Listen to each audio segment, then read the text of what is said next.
Hey, good morning, everybody, and good afternoon to those that are with us on the East Coast. This is Lynn King Smith, and I am excited to be here today.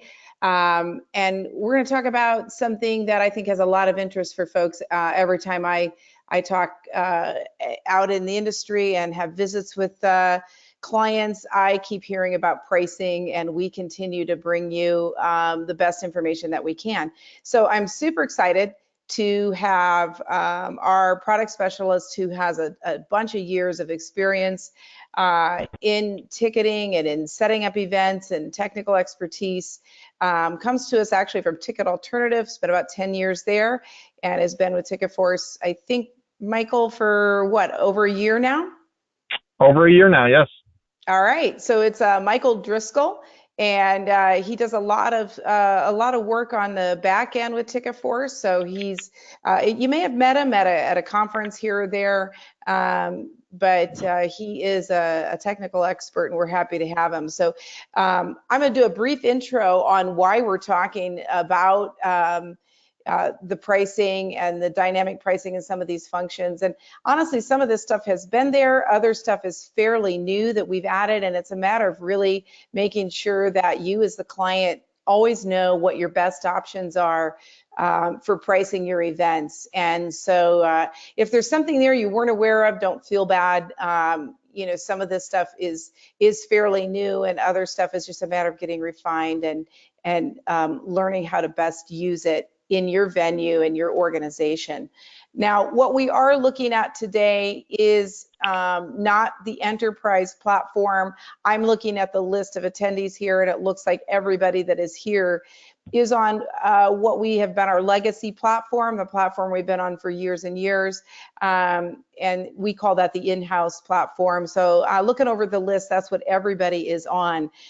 So that's where we're going to stick today, because we really honestly feel like the dynamic pricings and the control that you have here to be able to manage your own pricing, and then also actually have the system be smart and do some price managing for you, is really pretty breakthrough and very helpful for you. So just a brief intro, and then I'm going to hand it over to Michael, who's going to do a walkthrough, and then we'll have time for questions for you as well. Dynamic pricing simply means pricing that can be changed. So, you know, historically, we would spend a lot of time setting up what our price categories were going to be, doing all of our work to make sure that everybody involved in the event knows exactly, if we sell out, this is the amount of money we're going to make on this event, really no more, no less. And, you know, everything was very predictable that way. There's definitely some players that came into the market, and I think Broadway really led the way. But as you well know, Major League Sports started doing things where pricing would change based on demand. And that came out, you know, with the term dynamic pricing, which is nothing new. Now, in the Broadway scene, what they do is they literally have meetings every morning because they've got a run of show, and maybe they don't even know how long that thing's going to go, but it's every day. And based on seasonality, based on who got an award, based on all kinds of factors, they would get together in the morning, and they still do, around a table and say, how should we price the show today? How should we price it going forward? Based on, you know, we sold out instantly of all those front seats, so clearly we can mark those up a little bit. We just got nominated for a Tony Award, we're going to jack the price up. This one isn't selling so well, so let's adjust some prices. We're not filling the balcony, let's lower those up there. And they would do that almost on a seat by seat basis with human intelligence, not with anything computer aided.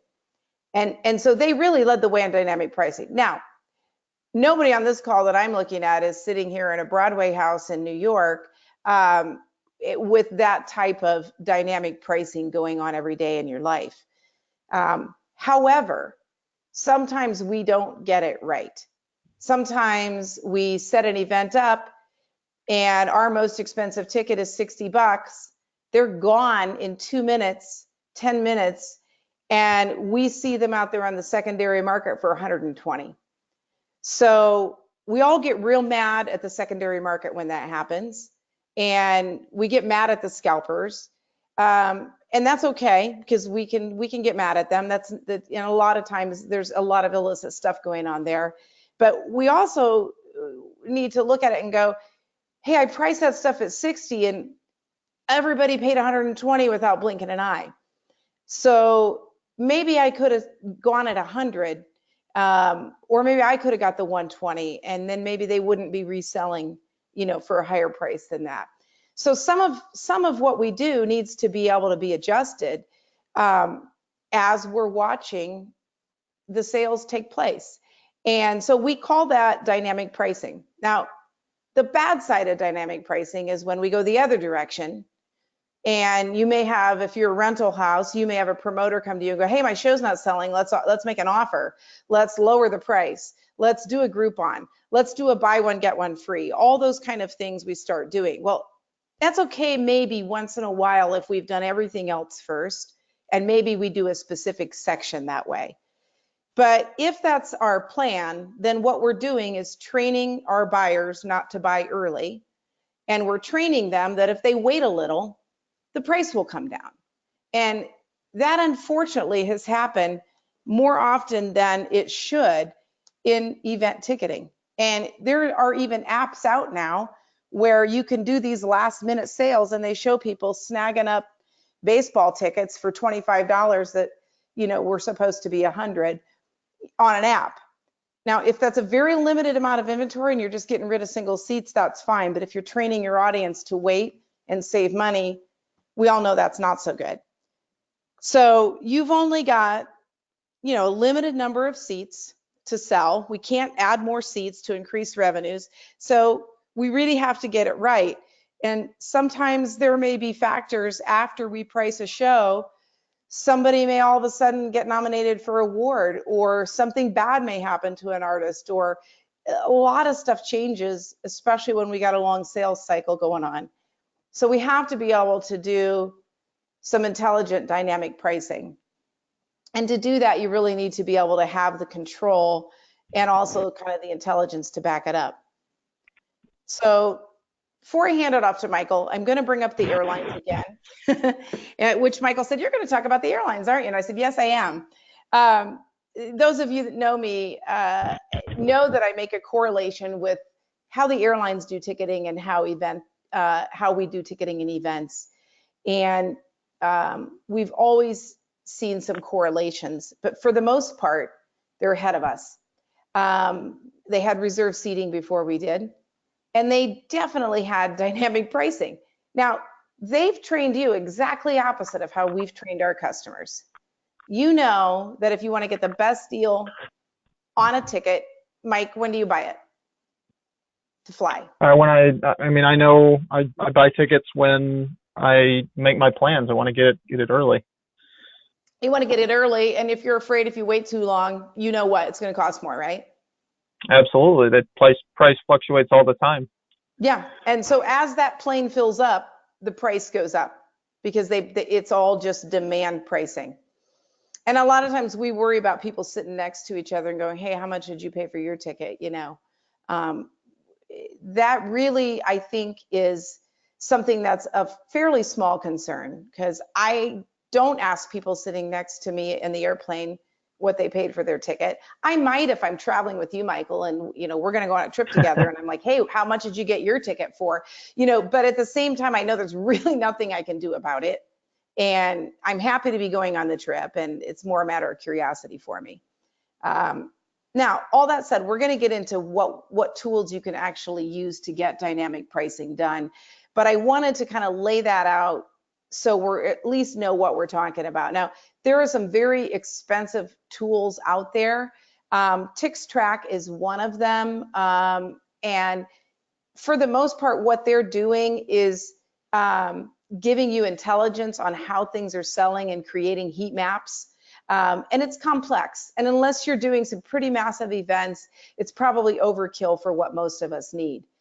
But the other piece that they do that you can actually do inside your ticketing system right now today without any upgrades is you can do threshold dynamic pricing. And you can set up, so you all probably know you can set dynamic pricing based on a date. And I don't know if you're going to show us that, Michael, where you can have Yep. automatic price increases throughout your sales where you don't even have to think about it. And you just know, here's my pre-sale price, that's going to end after 5 days. Here's my on sale price, and then here's my day of the show price. So you can have that, and you can do 3 or 4 or 5, however many price increases, and they happen automatically, and you pre-program it. But you can always go in there and say, something happened, and now I want to change that date. But what's really cool, so we're going to show you that, but what's really cool is having some thresholds in there. And if you work with promoters, you've probably had them ask you multiple times to say, hey, I need to, raise the price on this ticket after the first 100 sell. And you're scrambling around trying to watch your inventory, and what do? Get up at 11 at night and check and make that change because you don't want 105 tickets to slip through and have the promoter get upset with you. So that's some of the thing that we're going to answer for you today. So I actually have the question panel open. So I can see it well today, and I'm going to hand off the controls to Michael, and Taylor's driving today with getting the screens changing. So Mike, I'm going to hand it off to you to go ahead and get started, and I'll keep an eye on the question panel, and we'll just kind of do this free flow, and thanks for your attention. And here you go, Mike. Thanks. Sounds great. Thank you very much for that intro, Lynn. Really good explanation on dynamic pricing. And so, yeah, I just wanted to go over a few of the capabilities that the TicketForce platform has in terms of dynamic pricing. So let's go ahead and get the slides started here. And yeah, we'll just talk about the two main capabilities that the TicketForce platform has. Are the first being the scheduled automatic price changes that Lynn mentioned, where you can kind of set it and forget it. You don't have to worry about that. And then the other, a lot of ticketing systems have that. Not all of them do. But the main one that I want to highlight that we'll go over a little later today is the inventory-based threshold automatic price changes. So we'll talk about that a little later. First, we'll just go on to the next slide here, and we'll talk about the scheduled price changes. Basically, what the system allows you to make an unlimited number of scheduled price changes by date. So if you wanted to do like a week out, do an early bird price essentially for the first week, or a preview price, and then have it raise, $5 more. You can do that, and then you can also have it raise again, on the day of the show, the morning of. You want to have it go up $5 again, you can do that. You can set, like I said, an unlimited number of scheduled price changes. You can set them at 15-minute intervals if you wanted. So obviously probably not going to do that, but you could if you wanted to. The other thing that I'm going to talk about and show here as well is something that's really recent. Is there's a way to import and export price change templates via CSV file, an Excel file at this point. And this will be great in terms of getting approval for a price change, or showing management of your theater or your arena or whatever. Get approval for these price changes, or have them set up price changes in the CSV Excel file, without having to give them access into the ticketing system, so they don't have to go in there and make these changes themselves. They can put it into the Excel form, and then you can just import it and have it go just like that. That is phenomenal. So it's very cool. I absolutely love that. I love the CSV file import, and the way that you can get the approval for those. It's pretty error-free then, right? I mean, if you've gotten the file approved by whoever's making absolutely that decision, and that way you don't have to worry about someone who's unfamiliar with the system maybe going in and trying to make these changes and not doing it correctly or something like that. They can just punch in the exact price numbers they want into the CSV, and you just import it into the system, and it's good to go. That's incredible. So we'll show that a little bit later too. So first thing we're going to show is just walk through how to set up a scheduled price change here. So essentially, you'll go into, you know, your events and performances here. You'll see this is a demo event that I've got set up here with essentially 5 different price categories. Here you got your gold circle, your platinum, and 3 different reserve sections, price categories. So in this case, if you want to make a change on a price, it's you know, the first step you would do is you would hit the blue button that says change up there for each different price category. So once you go ahead and hit that button, it'll go on to the next screen and show you this will be the price ticketing prices for that specific price category. So here you can see we've just got a regular price ticket on sale to the public here. It's $50 in the gold circle. So now if I want to set up an automatic scheduled price change, what I'm going to do is I'm going to hit this button here on the right that says maintain automatic price changes. So if we hit that button and go on to the next screen, it's going to show us the automatic price changes screen here. It's going to default to the date-based price change. So you'll set your scheduled price change for instance, here I've got a price change. This is a demo event set up for, you know, the 2020, essentially 11/3/2020. So if I want to have, you know, the price raised like a month out, what I'll do is I'll set my date in there, set it to go, you know, 10/3/2020 at 12 a.m. And then I'll hit the create button essentially there. What that is going to do is it's just going to bring us to the next screen. It's going to look exactly like you're performing a manual price change, but you're going to schedule it here. So essentially, I'll set my new price, what I want it to be at when that date threshold hits, essentially. So say we want to raise it $10 a month out, essentially. So we'll make that change to $60, and you can set, you know, your convenience fees and your taxes and all that stuff as well, just like you would when you're setting up the event itself. So then I'll hit save. And what it'll do is it'll say the save has been implemented, or the price change has been implemented essentially, and then I will hit there'll be a back button that shows up, and I'll get back to this automatic price changes here, and you can see now that we've got a pending automatic price change scheduled for 10/3/2020. There's a couple different options there. You can hit the view button and it'll bring up a pop-up that'll show exactly what price is gonna be implemented once that date hits. You can hit the change button. The change button will allow you to, you know, say you decide, you know, I don't want to raise it $10. I only want to raise it $5. So you can hit that change button and lower that price. You change it to whatever you want in terms of what price you want it to increase to. You can delete the scheduled price change, so you know it won't go into effect at all. You can also apply it to an entire run of performances. Essentially, you'd apply it to your whole event. So say you've got, you know, your Broadway run of shows, you know, maybe it's going 4 times a week or 5 times a week, essentially. You can go ahead and apply this price change, this automatic price change, to all those performances. So you don't have to go in and set it up manually for each and every one of them. So that's pretty convenient too.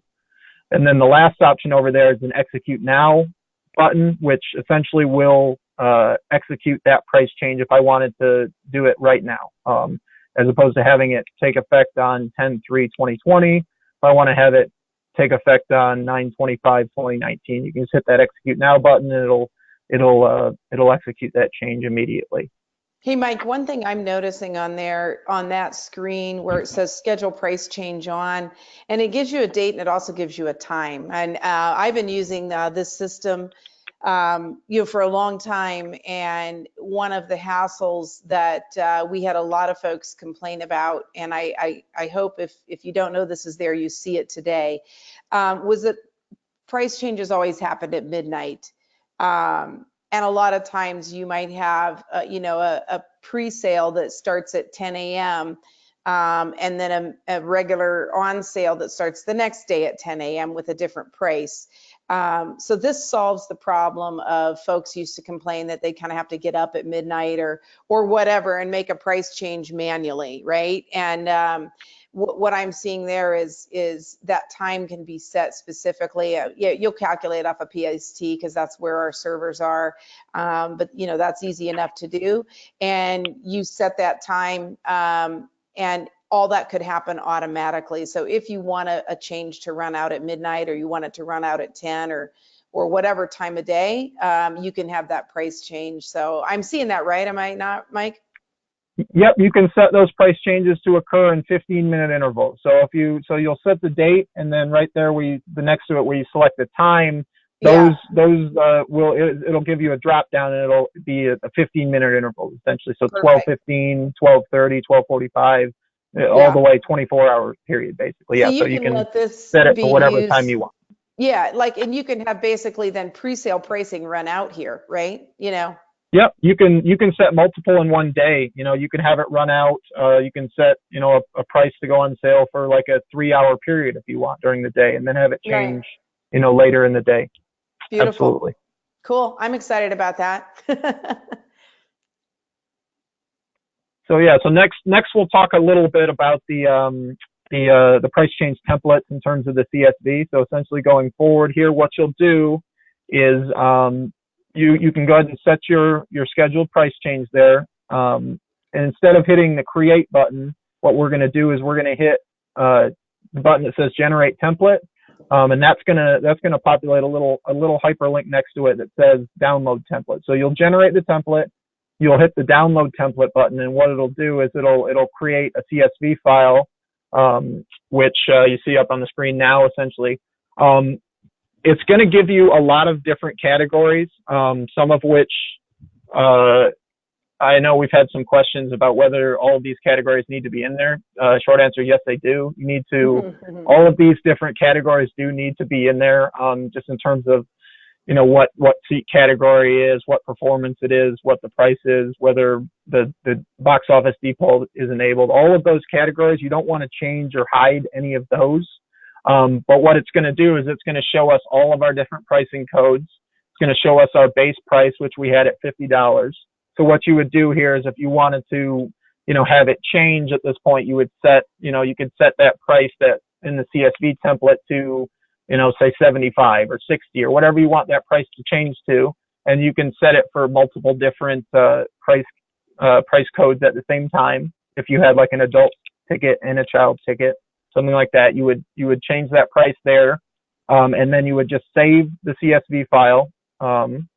And if you go onto the next screen, you'll see here, there'll be a button that says import CSV file. You'll choose the file from your computer. That file I had right there, I named it Dynamic Test 1 essentially. And then you'll hit the button that says process import. What that'll do is you'll get a screen that says changes have been processed essentially. And you'll go back to this automatic price change screen then, and you'll see that we have another price change that we've imported from the CSV file for 11:02. So this is essentially a price the day of the show, essentially at midnight. If I convert from PST to Mountain Standard Time, you'll see we have another pending price change. And once again, you can view the change, you can change it, delete it, etc. But this price change was created simply using that import scheduled price change option from a CSV file. Super cool. So now we're going to talk about, maybe you want, before you pop on there, does anybody have Sure. any questions they want to type in regards to, that was very self-explanatory, I get it, but any questions in regards to that, go ahead and just type them in the question panel if you've got any. You can also raise your virtual hand and we'll wait and see just a second. You were very thorough on that, but I think that walkthrough is great to know that you can have that. So we do have a question. Courtney is asking, what about inventory inside the price level? Are those able to be flexed? Essentially, the way you would schedule the price changes in terms of this, it's for the entire price category. So if you wanted to make changes to specific seats in the price category, you would just have to be more specific in terms of the price category itself. The automatic changes are scheduled for the entire price level or price category. Okay, cool. And you could just create new, a new price categories as New well if price you find that categories. you're going to Yes, yes, need you can. additional ones. Yep. Uh, It's just the same as making a manual price change, but you're just scheduling it in this case. Another question, is there a column in the file for the price change date? Or in other words, how do you set the date that you're You would uploading that file for? you would set the date. The date has to be set within the on the screen for the automatic price change. There is not a column in the CSV file, unfortunately. So yeah, if you Okay. go back here, you would set the price, the date that you want to change it there normally, except instead of hitting create, you're just going to hit import scheduled price change, and it'll pull that date right there. So maybe what you would do if you're giving that template to, a promoter or somebody, you would just have them name the file, what date they That's a wanted good it to idea. go and Absolutely. change, and that way you'd see the name of the file, and you could match that up for when it was scheduled.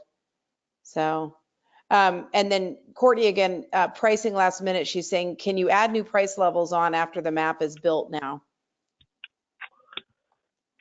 I would have to double check on that. I'm not positive off the top of my head. Okay. I Well, let's think take a note on that, and we can get that Sure, absolutely. back to Courtney. In fact, we can send that out in email to everybody. And then, is there a column to change the fees as well as the base price in that CSV file? Yes, there is. I kind of, when I did my screenshot, I kind of cropped it down pretty close there, but it does Yeah. extend out all the way across and shows your fees and your taxes and all that stuff. Yes, it does. Cool. So you could do like, a no fee Friday day, if you wanted to, or Sure. something like that, and just Yep. keep the base price the same and alter the fees or something like that. People do that sometimes for member tickets, they'll have just on the member discount or something like that, they'll do a no fee Friday, and just remove the fees for that day. And this would be an excellent way to do that, because otherwise, you're going to forget. So. Yep. Or it's something I've seen people do just in terms of Black Friday or Cyber Monday sales or something like that, Mm-hmm, for sure. You can have those scheduled price changes without having to work on those days, right? Because those are vacation days. Yep. More questions coming. KPB wants to know if there's a variable price ticket option. And I think what you mean there, Courtney, is, if you can have a bidding price, like where you've got a price of a ticket that's not fixed, you can just answer yes or no if that's what you're looking at there. Yes, ma'am. I don't think, I'll defer to Mike on this, that we've got something that is quote variable, where folks can come in and, essentially kind of like what you would do on more of a bidding site, and say, I will pay $50 or more, anything like that. Have you heard anything like that coming down the pike, Mike? Not currently, but it is, if we have enough interest in it, it's definitely something we can mention to the development team and see if it would be possible to do something like that. Cool. We can definitely bring that out, but yeah, no, currently that we can't do anything like that. And I think what you'll see next when we get into the next way that you're going to talk about changing prices based on inventory, that's really starting to get there. And again, these are functions that you normally see on some pretty robust, pretty big, expensive ticket systems out there, that are not really driven towards a mid-market. And we're able to bring some phenomenal stuff to you here. So we'll let Mike go on. I love the questions, keep them coming, and I think we'll get into the threshold inventory-based price changes, which is super exciting. Yep. So we'll talk about, some of this is the second option in terms of scheduled price changes is inventory-based price changes. And as Lynn mentioned, this is a feature that it's not really available in most ticketing systems. The fact that we have this capability is really is pretty unique. So it's a very cool function that we want to get out there to as many of our clients as possible. Yeah. Do it with a third-party system, and then they're going to charge you, for an API, and then you're going to have to pay a subscription for that third-party system. And that's all okay, but by having it built in, there's no additional charge to you guys, and this is actually active and already up. So I was going to say I've even heard of some ticketing platforms that say they can do it, but when they say that, that really means they're just paying a guy to monitor sales for you and just hit a button and do it That themselves. that is so true, and that's the way a lot of folks have gotten things done over the years. They're like, yeah, it's automatic.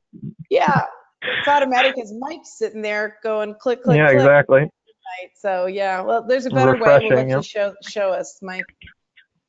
All right, perfect. Yeah, so like I said, this is once again it's an unlimited number of percentage sold base price changes. So you can set up as many of these as you want. They're in 5% increments in terms of number of tickets sold per price category. So if you wanted to go in and have it, if you want to really get into dynamic pricing and have it say have the price go up $1 every 5%, you can have it do that. You can have the price raised on a ticket, $1 or 50 cents or whatever amount you wanted every 5% of tickets that sells. The only thing to remember with that is these inventory price changes are checked every 5 minutes by the system. So if for example you get a big rush or something and say sales go up 10% in that 5 minutes and you jump 2 thresholds, it's going to execute the higher percentage base, which is what it should do, but it's not going to execute real time. It's going to check every 5 minutes, and if it finds that it's jumped 10 or 15% in that 5 minutes, it's going to jump up to the higher threshold. Oh, cool. So yeah, so if we go on to the next slide here, we'll do a quick walkthrough based on this, and as you see here, so if you go over to the automatic price changes screen again, and we'll check that inventory radio button there instead of the date one, you'll get a screen that looks like this. There'll be that drop down there on the right that's circled now, where you can set it. And like I said, this shows in 5% increments, basically from 5% all the way up to 95.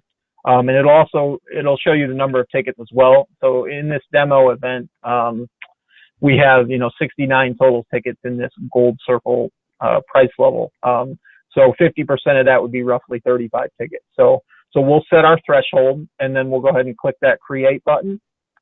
And once again, it'll bring us to our pricing code screen here again. And we'll say we want to raise the price $5 after 50% of them have sold. We want it to go up $5 automatically. So we can set our ticket price here as well. We can set our convenience fees, our taxes, all that stuff. So, and you'll see up at the top, new scheduled price change when tickets sold reach 50%. And we'll just go ahead and hit that save button.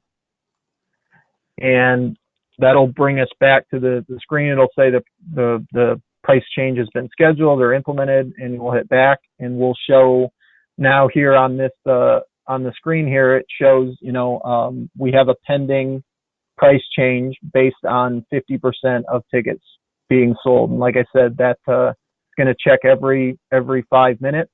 And then once sales for that price category hit 35 tickets, it's going to raise the price automatically. The other thing to remember here with these is you cannot have inventory-based price changes and date-based price changes both active on the same price category at the same time. Essentially, because the system is not going to know which one takes priority over another. So like, for example, if you wanted to put in the gold circle here in price category 1, you can have a date-based price change, a week out or something. You want the gold circle category to raise. But then for the reserve section or your orchestra section or whatever, you can do inventory-based or threshold-based price changes there.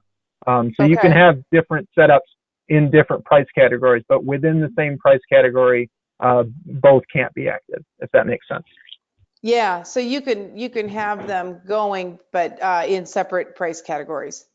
In separate price categories, exactly. Which just answered Kara's question. Thanks, Kara. She said, are there plans to allow both inventory and date-based changes? So cool.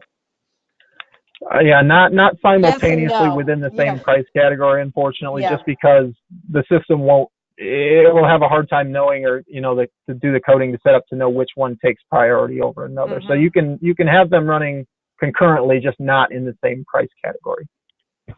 Yeah, so like if you wanted to do, let's say when you put your stuff on your event on sale, you wanted to take your top tier and you wanted to do threshold pricing, um, you could run that, say, for the first couple of days or even the first day, so that you're making sure you're really maximizing your revenue on that early jump that people are getting.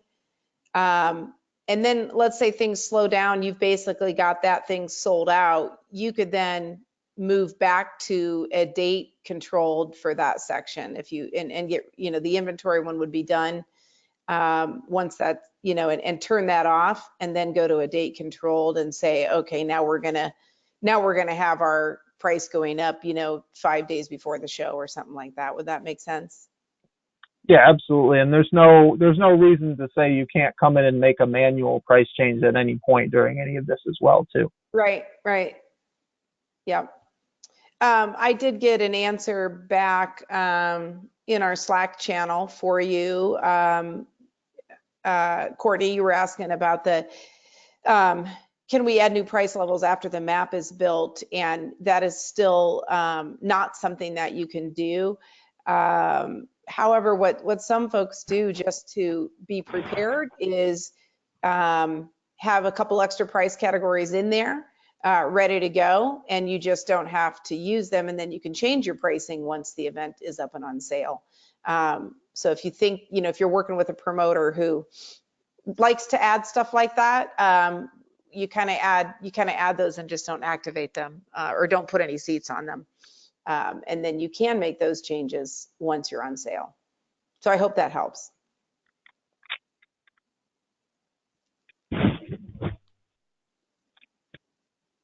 So yeah, so that covered pretty much both of, just a quick walkthrough of both of the ways of scheduling these automatic price changes, both the date-based and the inventory-based price changes. And like I said, the inventory-based price changes is a really cool feature that we have here. Just in terms of, I know lots of promoters like to do early bird tickets, and they want to sell their first 200 tickets at a lower price or something like that.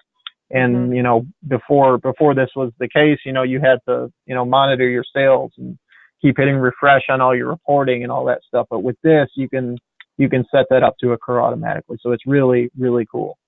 Yeah, I see that a lot too with where you've got folks that say, okay, I want to run a discount, but I don't want to sell any more than 100 tickets at that discount. And so this would be kind of that same, it's kind of backwards of that, but you could use it for that, right? You could set it up and say, absolutely, yeah. I've got this specific discount I'm running, and I only want it to go for 100 tickets, and then disappear automatically. So yeah, there's no reason that you couldn't set that price change to go to a lower price, and just have it that way. And then after you sell a certain amount, you have it go back up. Right. Very cool. Okay, so Mike, that's the end of your portion there, I take it? Yep. This is the end of the walkthrough of those the two different automatic price changes. Excellent. And I think there is some documentation on this as well, but I'm looking at everybody's on the phone. I'm thinking they followed along pretty well, and this is pretty easy to do. But certainly, if you want some assistance from your rep, go ahead and reach out to them. We would love to hear if there are other features related to pricing that you're hearing about. You want to throw those questions our way right now. We'll take just a couple minutes. If you're getting questions from promoters that we're not hearing about, we need to know, because we do have regular and track all those requests and have monthly product calls to make sure that we're building features in that make sense to everybody. So let me open this one up a little bit. So I got a question here.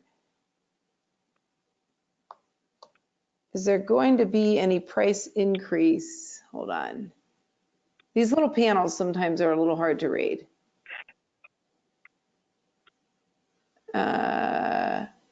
Is there going to be any accommodations on increasing pricing on aisle seats?